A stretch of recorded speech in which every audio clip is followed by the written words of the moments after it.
What's up? This is Jaheim Bell with the Gamecocks, and you're now listening to Inside the Gamecocks Show with JC and Phil. Thank you, Jaheim. Yes, thank you. Jaheim appears courtesy of Carolina Rise, by the way. Hope he has a big year. Appreciate the video shout out. Now we go out to the Meredith Taylor guest line.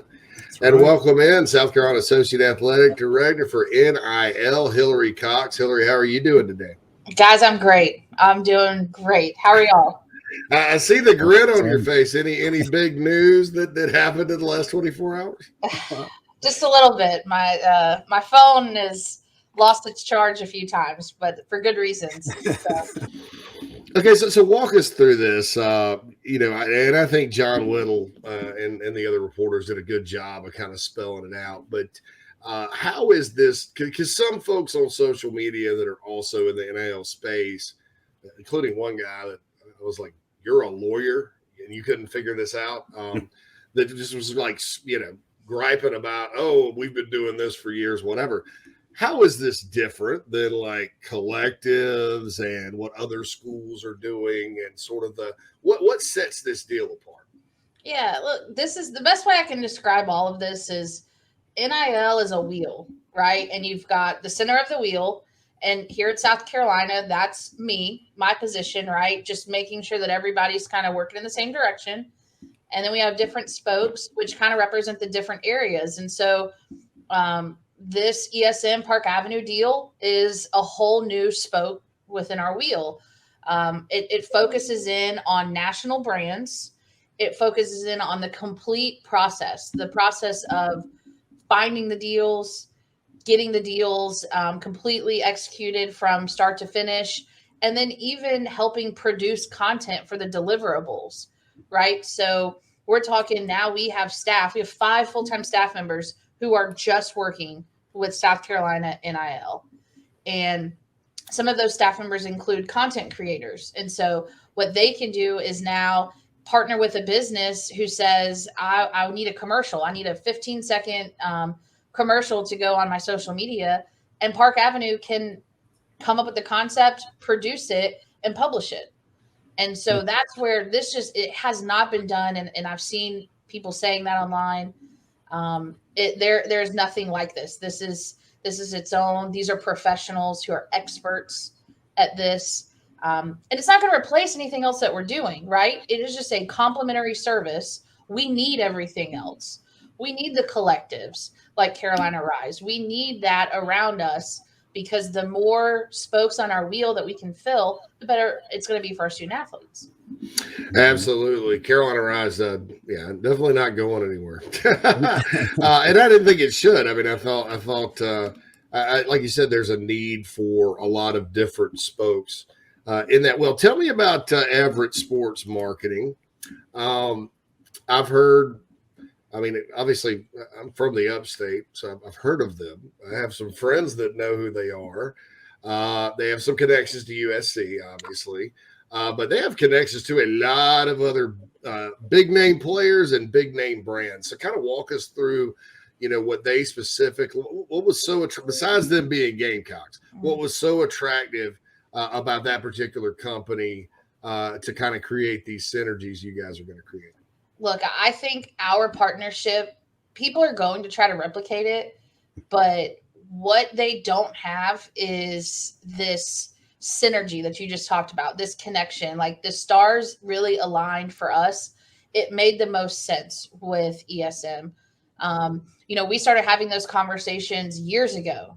And I remember Chance calling me and saying, "Hey, I met these guys and they are brilliant. They are so good at what they do.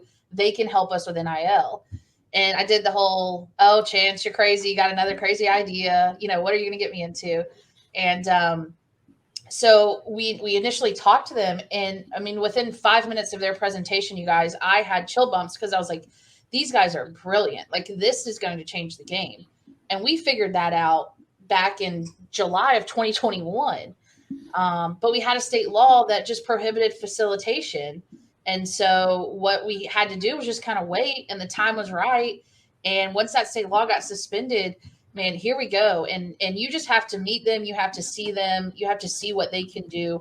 I can't do them any justice. I mean, there's an energy about them that is just contagious and great for us, but they are brilliant and they are diligent in, how they go about procurement of deals, and it's very technical. So the stars really aligned for this one, and we're really excited. Outstanding. Well, let's bring in the man the myth, the legend that you mentioned before. South Carolina Associate AD Chance Miller joins us here on Inside the Gamecocks show. Chance, how's it going today, man? It's good. JC, Phil, thank you for having me. Yes, sir. Yeah, great to wait for you to be with us. So, Chance, obviously, you look at the NIL space, and this deal, when you dig into it, is groundbreaking. Whatever adjective you want to use to describe it. Kind of walk us through like your end of it. What sold you on ESM? Kind of what is your long-term vision for this as it evolves within the scope of the university? Yeah, JC, last night you kind of always step back and think, did we knock it out of the park with this one? And I think we did, because I got texts and calls from colleagues all around the country at other schools, and they said, thanks for making our lives miserable for the next couple of weeks. We have to figure out how to copy this, which I don't think it's not going to be easy for people to copy this. You've got to find sports marketing firms that are within your state and have a knowledge of your fan base and your in-state companies and donor base. And I don't think that's easy to mimic, right? Or easy to copy. And I met Dan and Jeff, and they probably don't even remember this. So when I was at the NCAA, I used to get to travel around and go to professional sporting events, meet with agents, marketing reps, what have you. And every year, myself and another colleague would go down to the Senior Bowl in Mobile, Alabama. And I met Dan and Jeff at Wenzel's at an oyster house in Mobile, Alabama, probably 15 years ago. And really liked the guys, thought they were innovative in some of the approaches that they were taking. And Dan was just really innovative with how he was building equity for his athletes, for his clients, and represented a lot of corporate brands as well. So there was good synergy there, and just stayed in contact with them. And when I took the job here at South Carolina, they represented a lot of our former Gamecocks. One of them in particular, Connor Shaw. They did a phenomenal job with Connor. Did a lot of corporate branding with him, helped him set up his camps, his LLC, and really got Connor a lot of deals that he's still carrying with him to this day. And when name, image, and likeness started coming about and we knew we were going to have to get involved, Connor called me and he said, hey, what about my guys up the road? And I said, yeah, I really like those guys. And he said, well, let me bring them down here. And so he brought them down. We sat in a room here on the third floor of the Rice. And within 30 seconds, I'm a big proponent of when I meet you in the first minute or two, I'm going to know if I can work with you. Right. Yeah. And I knew in the first minute I could work with them, just like Shane and Lamont and Hilary on the call. I knew in 30 seconds I could work with Hilary. Right. Mm-hmm. And so we met with them. I thought we got to get this done. We got to find a way. And so Hilary's probably already told you, I missed what she said earlier, but she probably said I stormed into her office with some crazy idea. And she probably looked at me like he's nuts, which I do once a week. I don't know if Hilary, you might remember this. I got up on your whiteboard and I drew a diagram of what our name, image, and likeness need to look like. And I said, this is where we're going to get to.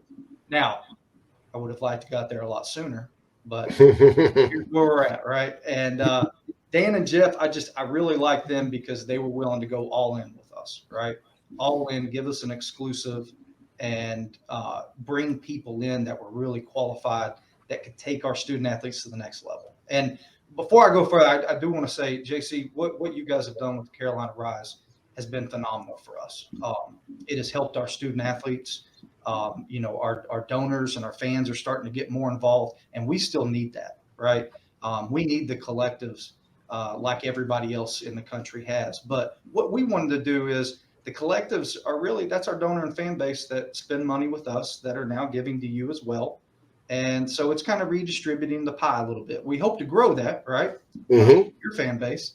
But now with Everett, they're able to go get corporate branding dollars that grows that pie even more. And That's something that I think is innovative and that other people are not doing. And it gives us a head start on everybody. So to kind of put it in perspective for the fans out there, it's like the difference between the Gamecock Club and maybe Gamecock sports properties. To a certain extent, Gamecock Club kind of gives money for scholarships, things like that. And then I guess sports properties goes out and they're responsible for the Bojangles ads and stuff. Yeah, I'm kind of guessing there, but that's kind of that's the right. I mean, level. Bojangles is not donating money to help fund scholarships, right? Right, exactly. Correctly. But they will advertise with our student athletes. Sure. And that's what we're looking to do. Outstanding. So, as far as, the competitive landscape, obviously this isn't something that can be easily replicated as you alluded to earlier.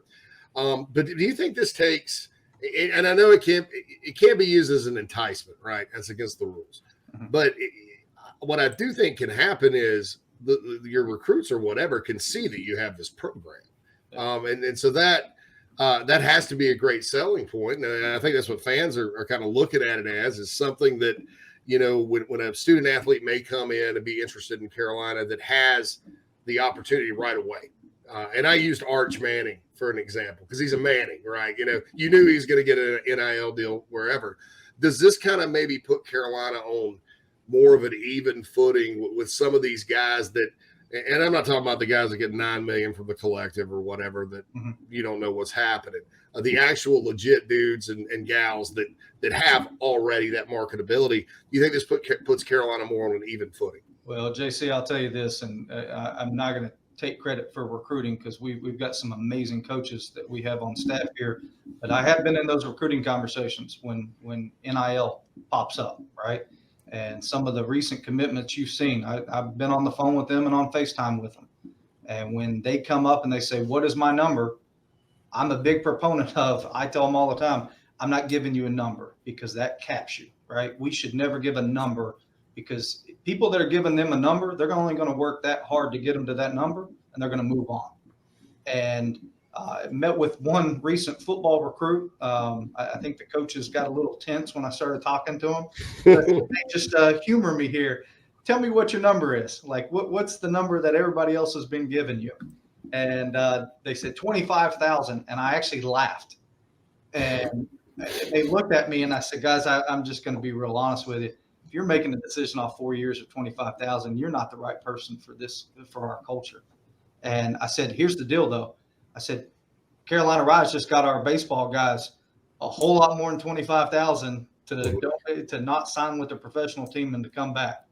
And I said, we've got this thing, and I talked about ESM, what we were going to do and how we were going to unveil it, and they were going to have access to it, and they were going to have access to develop branding and corporate relationships that they could carry forward, not just for 1 year to get that one number, right? This is a 3-4 year process. And then when they leave to go pro, they carry those with them, right?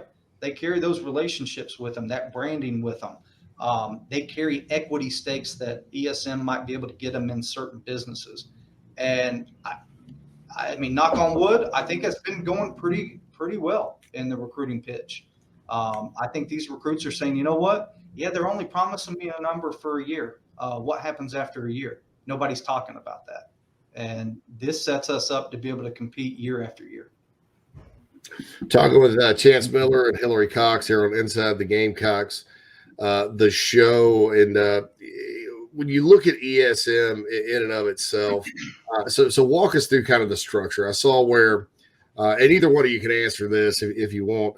I saw where, it was going to be housed in Columbia, but now they're going to house it in Greenville, South Carolina. I'm assuming downtown. Their offices are downtown in Greenville.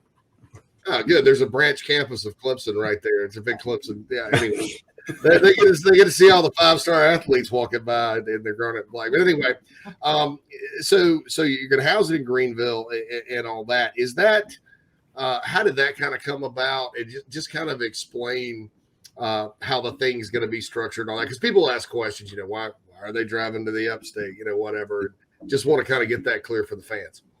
Hilary, you want me to take that? You got it. All right.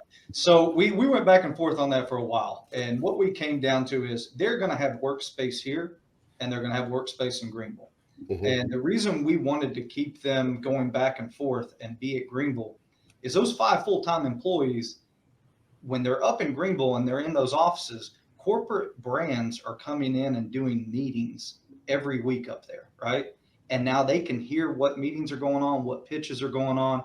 They know our student athletes, and they can pitch them right then and there on our student athletes. Also, they have a studio that they can do professional commercials, photo shoots, and the like up there.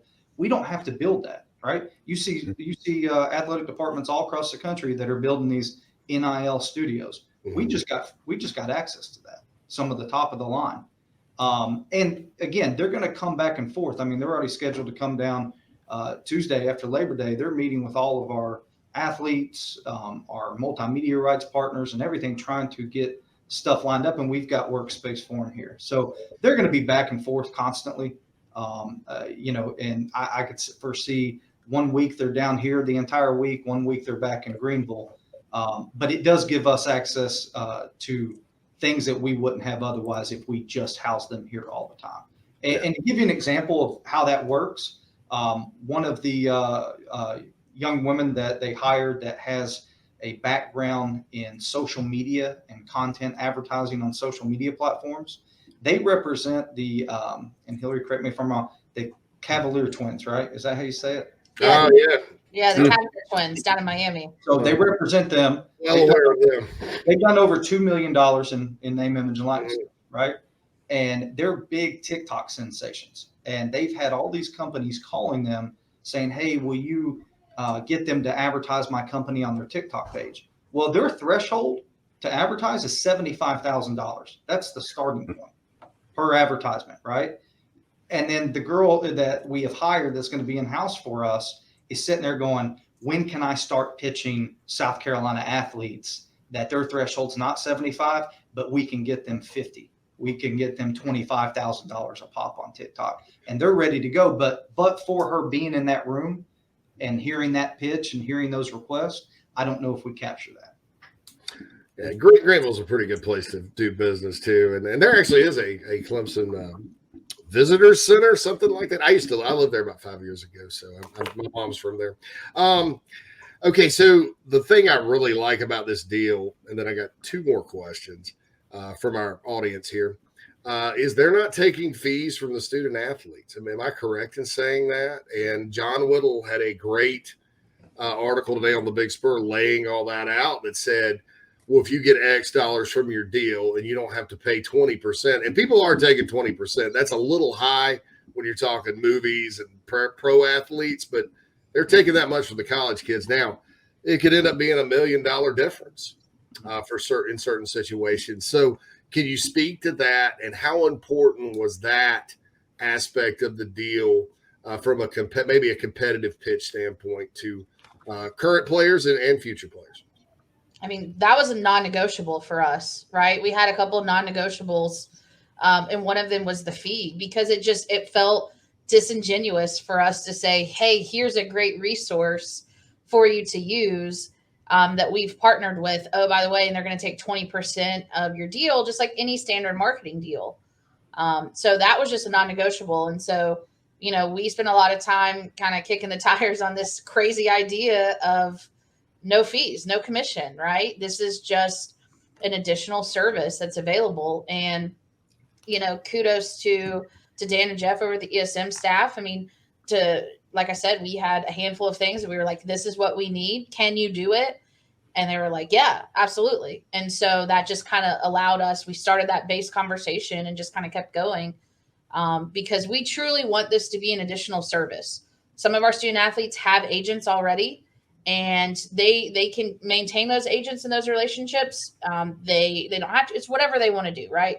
The Park Avenue staff is not driven by these commissions, right? They are driven solely in the best interest of the student athletes. They're not turning down deals. They're trying to generate those deals. Yeah, and that's something we've done with all of our partners, right? We've been adamant that any of our partners, whether it was Altius, Influencer, now ESM, no one is here. If we're going to pay the fees, right? No one is here to make money off of our student athletes. That is to get money in our student athletes' pockets. help them maximize their opportunities. And, people criticize a little bit about, it's an expensive fee, $2.2 million for 2 years, right? But we wanted to get the best.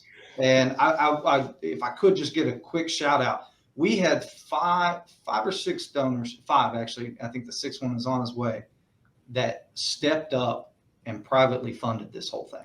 Wow. They stepped up, we went and pitched them, and they said, you know what? It's innovative, it's great, let's go all in. And they went out and did that, and we did not have to take budgeted funds out. So did want to give a shout out to our donor base. They really stepped up and helped us with that.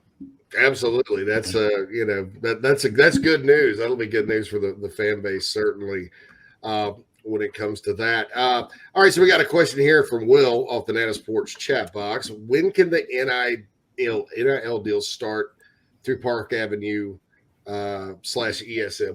When can this get going? Is it tomorrow? Is am I right in saying that? It's tomorrow starts the effective date of the contract. But I can tell you they've already got some in the hopper and they're ready to go. Sure.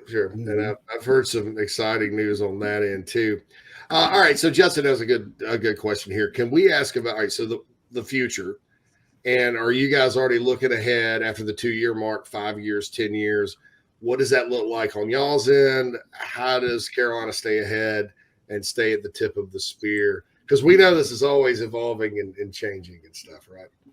That's why we don't sleep at night, and I drive Hilary and everybody else around here crazy about what we're going to do to prepare for the future. College athletics is going to change drastically in the next 2 years. I think we can all agree to that. It's going to happen. You look at the court cases that are out there right now, whether they're going to be employees, whether we're going to collectively bargain with them. What does the NCAA look like? I mean, we don't know, and that's why we did a 2-year deal, is to get us through the next 2 years, right? Get us a head start on everybody. But this is one that I can tell you, they're not going to peel back the opportunity for student athletes to make money off of their name, image, likeness. That's not going to happen. That's going to keep going. And we would like to continue this relationship with ESM moving forward. And that's the plan right now. All right. I would just add, JC, to that real quick, that, for Chance and I have had almost daily conversations in the last 2 years about something NIL related, right? Just something from a vision, kind of what's next. And so what's been important for us, and what's really interesting to take a look back from this perspective now after launching this huge deal, is our priority hasn't changed, right? We had this, kind of North Star, if you will. We had the finish line in sight. To Chance's point, drew it on my whiteboard one day and said, like, this is what we want to do. And it's been a long journey to get there, and that's okay. Like, we've gone left, we've gone right, we've come back to center, but we've maintained that focus the whole time, which is we're here to maximize the opportunities in the NIL space, right? That's our end game. Always, every decision that we make is going to be directly pointed back to that. And so we've been very strategic with how we've done it. And now we feel like we can really show how innovative we've been and how forward thinking. And look, we literally have been talking about this for years. It has just taken the stars to align to get us to this point. All right, and Stacy does have a good question here, and that's a question a lot of people have. You guys have a system in place to help the athletes with the taxes, blah blah blah. That comes with it, right? That's pretty standard, right? You guys. Yep. Yeah. I mean, we've been doing financial literacy education with our kids for years, right? I figured that was pretty. And now what we can do is give them real world examples of, hey, you just got a $10,000 check. Do you know? And I'll tell you this fun story really quick, is that we were doing education with football very early on in NIL. And Pat DeMarco, who's kind of taking on a new role within NIL with us and helping out on that front, stood up in front of the guys and said, hey, I had a apparel deal with a company, and it was all like credit to the store.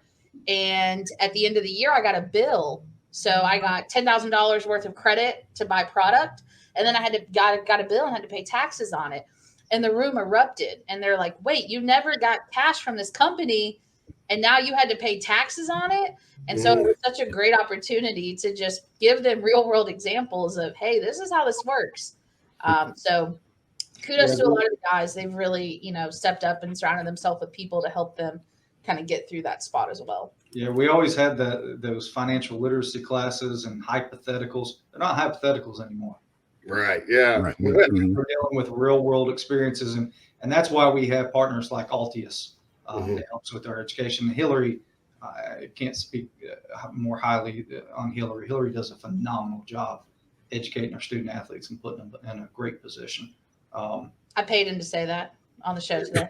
You need more Hilarys. Okay, so the final question to you guys.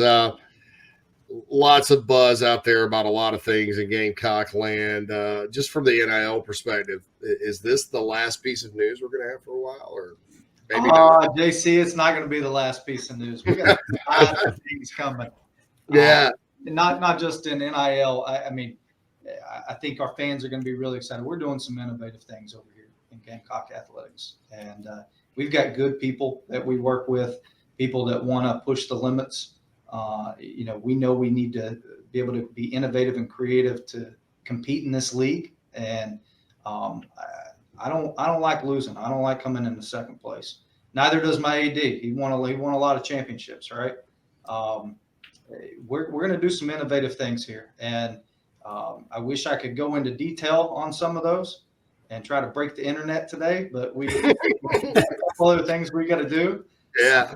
But we'll get there. I think the fan base is going to be really excited with what we're coming out with and what we're doing. All right. But show up Saturday, show up loud, get ready to go. Saturday night at All Stars. Yep. Well, thanks, Hilary and Chance. We are so grateful you guys took the time to come on with us today, and I'm sure this is going to be a popular download and rewatch for a lot of Gamecock fans out there. And just from my standpoint, you guys are great. You know that. So I think this is one of the best things I've seen at the University of South Carolina since I've had the BigSpur.com for 15 years, and I've covered and followed the Gamecocks my whole life. So this is super big in my opinion. So congratulations on a job well done, and hope that there are many more of these conversations in the future. Well, thank you, JC, and Appreciate everybody that. go donate to the Carolina Rise too. All right. Thank you. Thanks, guys. Thanks, Yeah. y'all. Guys, have a good day. So what a great conversation, Phil.